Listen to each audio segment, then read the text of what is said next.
자, 이제 근데 지금 윤석열 대통령, 윤석열 정부의 생각은 그런 것 같아요. 가치 외교, 예. 가치 동맹 어쩔 수 없다 지금. 어쩔 수 없어. 왜냐하면 지금 국제 정세가 그럴 수밖에 없는 거야라고 뭐 공급망 동맹부터 해서 네. 외교, 안보, 경제까지 연결시켜가지고 한미일의 협력을 강화하는 방향으로 갈 수밖에 없다는 거예요. 이런 주장은 또 어떻게 보세요? 그 시대가 변했다, 세상이 네. 바뀌었다 이런 건데. 이 불변의 진리가 있습니다. 아, 불변의 진리가 있어요. 예. 시대가 바뀌어도 네. 변하지 않는 불변의 진리는 한반도 지정학을 극복해야 된다는 것입니다. 아, 그거는 사실은 변할 수가 없으니까. 그렇죠. 한반도라는. 한반도 지정학. 예. 한반도 지정학은 우리는 아주 오랫동안 네. 한반도 지정학에서 잘못할 경우에는 우리가 족쇄처럼 숙명처럼 우리를 붙잡아 매고 우리를 올가맸습니다. 네. 우리가 역사적으로 보더라도 대륙 세력과 해양 세력 사이에 있는 그런 반도 국가가 아닙니까? 네. 그러면은 이제 역사적으로 보면은 대륙과 해양에서 커다란 지각 변동이 일어나면은 그럴 경우에는 우리는 대륙에서 왕조가 바뀌거나 해양에서 어떤 새로운 변화가 생기면은 우리는 거기에 지금까지 치명적인 타격을 받아왔습니다. 아주 멀리도 갈 수도 있지만은 네. 고려 말 조선 초에도 그러지 않았습니까? 대륙에서 원나라에서 명나라로 바뀌니까 네. 우리는 왕조가 바뀌었습니다. 또 대륙에서 명나라에서 청나라로 바뀔 때 네. 우리는 거기에 대한 대응을 어떻게 하느냐 여기를 가지고 국내 내부에 여론의 어떤 분열이 있었습니다. 네. 그렇게 가지고 결국은 또 병자호란이 있었던 거였고요. 그렇죠. 예. 또 일본이 이른바 이제 우리 구한말에 일본이 세계적으로도 굉장히 빠르게 메이지 유신을 통해 가지고 근대화에 성공한 나라였죠. 해양에서 또 그런 변화가 생기니까 우리는 거기에 대응을 정확하게 잘 못하고 있다가 네.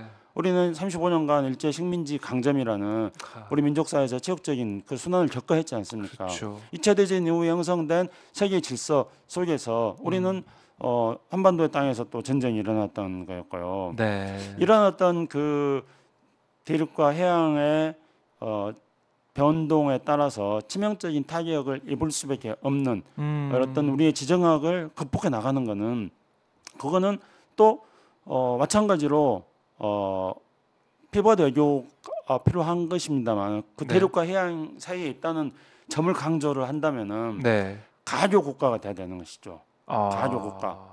가교 국가. 네, 뭐 영어도 쉽습니다. 브릿지. 브릿지. 연결을 해주는. 그렇죠. 대륙과 해양을 연결하는 그 브릿지가 돼야 됩니다. 그렇네요. 예, 그런데 지정학적으로 봤을 예, 때. 브릿지가 돼야 되는데 네. 지금 이 브릿지가 되려고 하지 않고 네. 어느 한쪽으로 이렇게 쏠려야 된다면은 우리는 지금까지 이 지정학의 숙명처럼 우리가 끌려다녔던 그런 역사를 또 우리 순환의 역사가 되풀이되지 말라는 법이 없는 것입니다.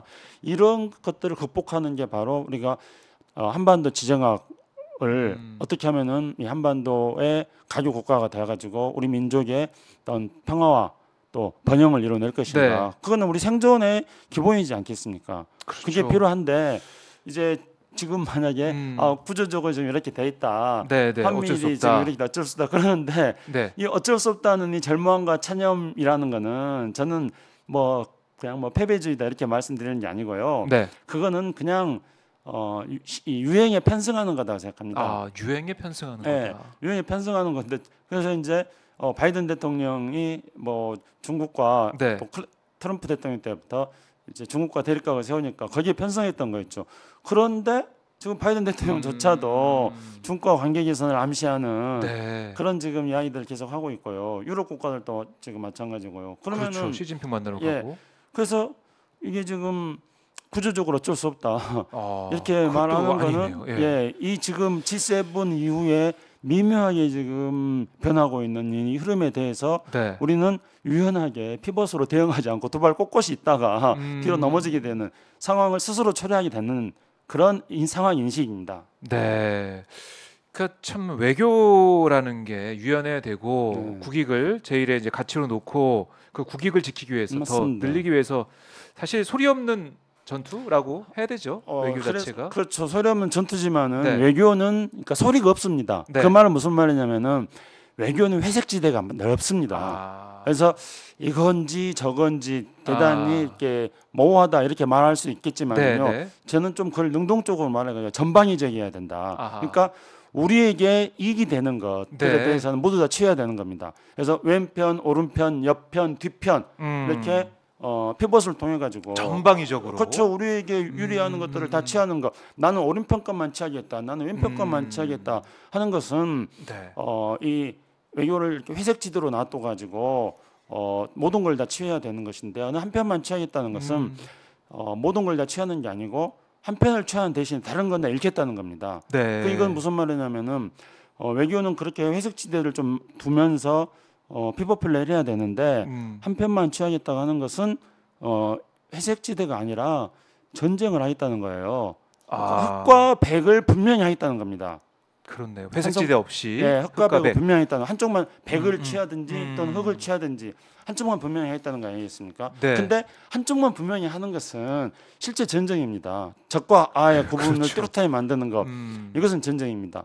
하지만 외교가 소리 없는 전쟁이라고 하는 것은 네. 적과 아를 뚜렷하게 만들지 않고 아하. 회색지대를 만들어 둠으로써 어떤 완충지대를 확보하는 것이죠. 그러면서 네. 제가 말씀드렸던 전방 외교, 피벗 플레이를 해야 되는 것입니다. 그게 외교입니다. 네. 자, 윤석열 정부 이제 1년 동안의 외교를 이제 돌아보면서 네. 피벗 플레이가 필요하다. 회색지대가 필요하다 이렇게 지적을 해 주셨고